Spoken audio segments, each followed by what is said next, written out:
Kde sú tie časy, keď každý z nás mohol byť Ikarus?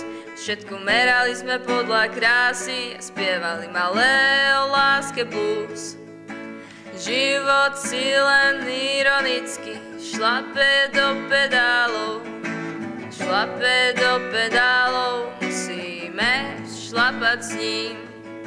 Žiť, všade byť, všetko mať a milovať. Nenávidieť potom o týždeň alebo o 2 odpúšťať.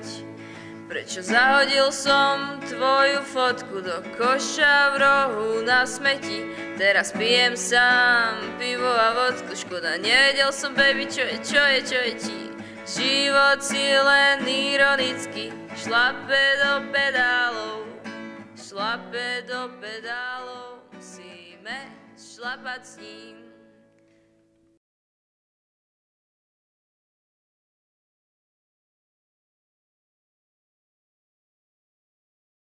Pre mňa všetko.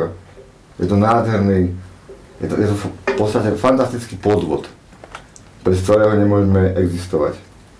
No, nemôžeme žiť bez kanalizácie, hej, bez smetiarov, bez všetkého, ale napokon to je tá nadstavba kultúry. Čechsvadský kostol, náš tam straší normálne o polnoci, tam je nehodno chodiť. Sme tam šli s manželkou raz, ale v tej nestrašilo akurát, to sme mali spolu. Tu by ešte mali stromy, ale to som už nedokázal vtedy stromy. To chcem venovať knižnici, to je Exupéry, poznáte Exupéry Osajn. To je presne ako šťastný zahynom rybičky, lebo vlastne nenašiel sa tu teraz. Rak sa našiel a jazdil s poštou na juh, vieš, smerom na juh. Škatuliek sa bojím a neviem zaškatulkovať, ani sa nechcem zaškatulkovať, aj keď už niektoré tak mám také, že skoro všade používam. Napríklad, keď robím realizmus, hej, totálny, tak potom si musím spraviť druhý deň abstrakciu nejakú. Jackson Pologano a ešte Paolo Rodko. On robil iba také čmuhy, a napokon umrel na rakovinu plus, lebo veľa fajčí pri tých čmuhách. Ale sa mi páči, skromné americké obrazy. Pologo iba striekal farby, ale mne sa to páči. Už potom, keď ho napodobňujú ostatní, to už není ono, ale on bol prvý bol vlastne v tomto. Keď robím, tak musím robiť stále iba toto jedno. Na všetko zabudnúť, že mám rodinu, deti, Fico, že je predseda vlády a takéto veci. Ja všetko musím zabudnúť a robiť si len to svoje, najlepšie v noci alebo aj cez deň. Alebo v kuse. Keď som nemal čo počúvať, tak som sa naučil hrať na gitare 18 akordov, 14 ovládal. Tak som si natočil jedno CDčko, ešte som ho nevydal. Mám tak približne hudobný sluch. Tá Marian Varga, toho má veľmi rád. Varga, všetko mám od neho. Dobré hlody má, to je najvtipnejší chlap. Vlasica je vtipný, ale Varga je ešte vtipnejší. Ale z týchto nových, ak sa môžem vyjadriť v mladej hudbe, tak Long Guitar sa mi páči. Tá hudba má farbu, má texty, ktorým nerozumiem vôbec, ale sú také úžasné, že a nerímujú sa, podobne ako Dežour síly. Slovenský rap. Už keď ako máme tí malé deti a počúvajú rap, tak som si to chcel aj ja vyskúšať sa, tak som si požičal, čo to, najprv to bol ten milionár, ako sa volá, ten cigáň. Rytmus, hej, rytmus. To sa mi dáko nepáčilo, samé vulgarizmy, to sa nepatrí, to deti nadá. Potom ešte vec sa mi páči, vec napríklad, aj dobré texty, ale neviem, či o 5 rokov sa to bude aj počúvať. A ešte, sa to volá Moja reč, dvojalbum, dobré texty, aj keď vy ste tomu nerozumeli, čo tam, oni tam spovedajú, Castanedo a také veci, kadeš bratov Korenovcov hore dolu. Nikto sa nevyjadruje k slovenskej spoločnosti a k tomuto iba rap to vie. Mali by to púšťať od rána do večera, hlavne v parlamente. Komerciu robím, má túto pre krčmárku Magdo, robím deti, hej, potrebujem, zarobím ešte, potom dokončí záchod, už to malo byť spravené. No čo som zarobil, no moc nie zatiaľ na tom ešte, nie som milionár, lebo neviem predávať, takže by, ako nevyžijeme rodina z toho extra. Vlastne som ilustroval 2 knižky, jednu historickú pre kamaráta. On mi pomáhal na stavbe robiť. No a ja som mu robil perokresby historické osobnosti do knižky Skutka milénia. Som všetkým ovplyvňovaný. Každé moje ovplyvňovanie trvá 3 dni. 3 dni som ovplyvnený a potom to prejde. Ale po 3 dňoch ostane nejaká kúštik farby vo mne. Riadím sa jediným krédom, niet návod. Neexistuje na nič návod. To som aj namaloval. Je to blbé krédo, ale ako sa na tento svet dívam, myslím, že k tomu všetci spejeme. No nie každý, ale drvivá väčšina, hej. Dosť blbé, čo? Detstvo som vyložene neznášal. Už som rád konečne, že detstvo mám z krku. Teraz prežívam svoje vlastné detstvo. Otec bol poloschizofrenik, mama bola krajčírka, ale brat nebohý, on bol ako taký trošku intelektuál, sa tomu hovorí. On trošku rozmýšľal ináč ako ostatní. Bohužiaľ zomrel, nemal sa s kým zasmiať teraz, tak s ním bola strašná sranda. On napísal tiež jednu ako zbierku básni, ktorú ešte ja musím po 20 rokoch zilustrovať a vydať. Toto je ešte môj sen. No to musím spraviť, lebo iná sa nedá. Ako? Plniť si sny. Ale aký múdry povedal, že ak chceš plniť sny, musí sa najprv prebudiť. Nie, mal som rád svoju červenú opičku, som mal takú plišovú a ešte modrého medvedíka. To som už pochoval tuto v pyramíde.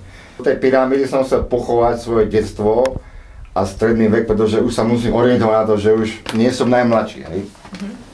50-ka pomaličky na krku a nič.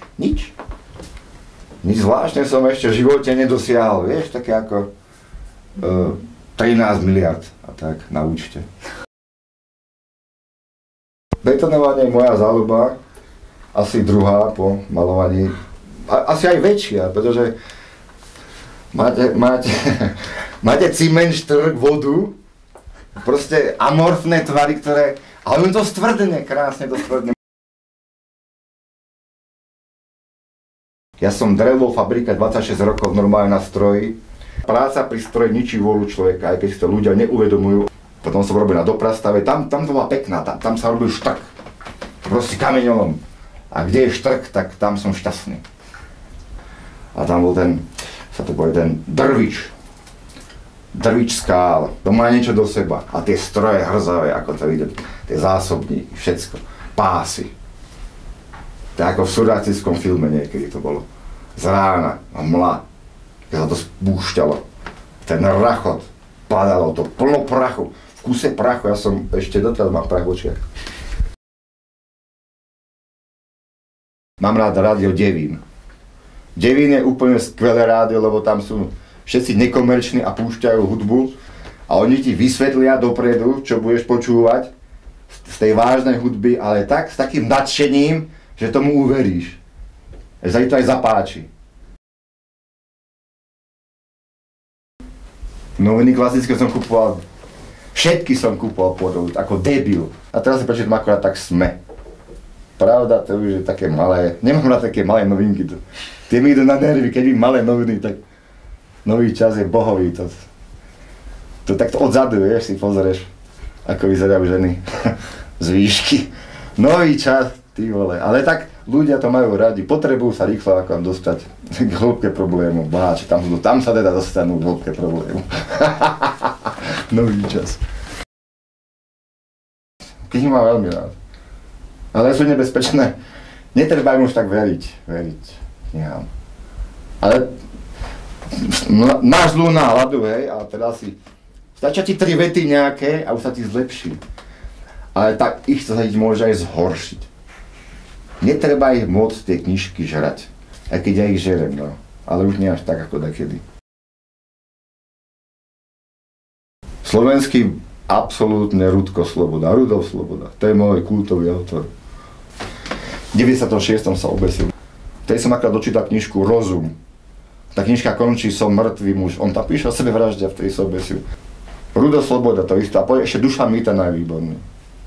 Dušan Mitana. Aj máme veľa dobrých spisovateľov. Dostojevský, to je, keď sa chceš dostať do tej hĺbky, také boské, Dostojevský. A keď ty chceš oddychnúť, tak si prečítam Bukovského, Charlesa. Facebook mi pripadá ako také štýl mediálnej masturbácie.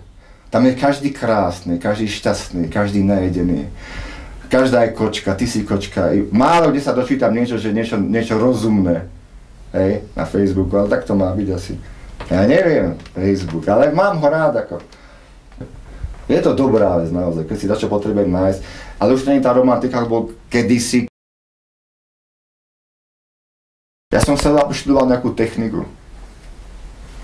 Aby sa nevenoval umeniu, aby proste študoval niečo s technickým zameraním. Ale nemôžeš ako decku prikázať, alebo vieš, nemám to rád, tak je to jeho slobodná vôľa. Ty čo s tým spravíš? Nič. No takto, nemám rád ako priame zasahovanie do vývoja detí. Nepriame, hej, tak nenápadne, vieš, nenápadne.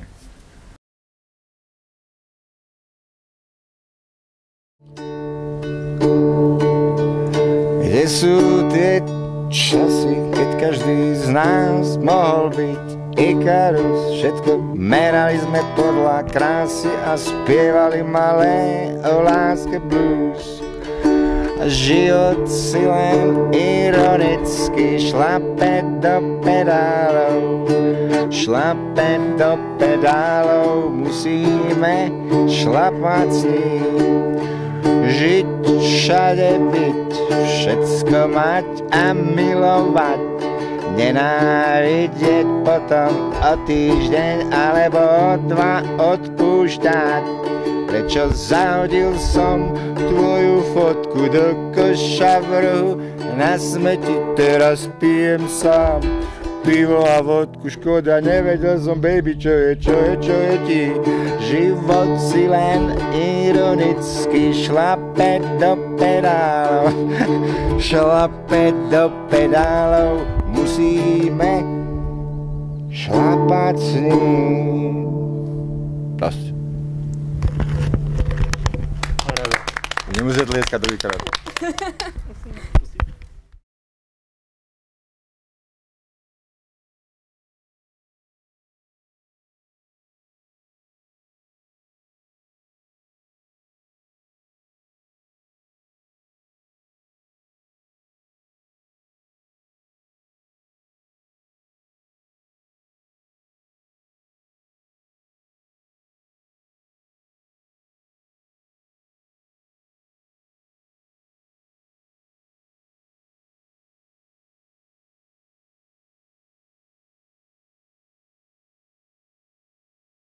Nesmú takto zadiknú, samozrejme.